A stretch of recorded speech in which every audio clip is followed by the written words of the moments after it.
փողը ավել լինում է։ Փողը ավել լինում է ինձ թվում է ու շատ գալիս է փողի հետ հարաբերությունները, այսինքն մենք իրան ոնց ենք դիտարկում։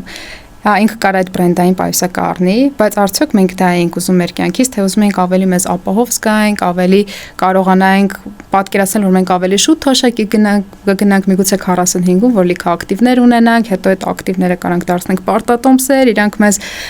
լիքը գումար ապահովեն ու մենք տենց ավելի հանգիստ պարտավոր չենք լինի, այսպես ասած 8 ժամ աշխատել, կարող ենք 4 ժամ աշխատել, այդ դեպքում ավելի ուրիշ ճանապարհով, այսինքն մեր կյանքը փոխել։ Իմ դեպքում բրենդային պայուսակը ինձ չի կարող ուրախացնի, բայց օրինակ ես որ ունեմ անձնական բրենդ, այն որ ես կարողանում եմ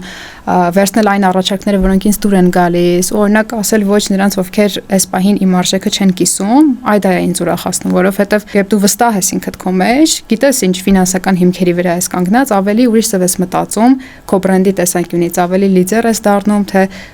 ինչին ասես այո ու ինչին ասես ոչ, ու ընդհանուր կյանքում էլ էլի այդպես հավեսա չէ այդ ազատությունն։ Հա, ազատությունը հիանալի բան է, կարաս ուղղակի ոչ ասես չեմ, վատ մարդկանց, որ չես ուզում իրենց հետ շփվես, ու ընդհանուր կախում չես ունենում ոչ մի բանից։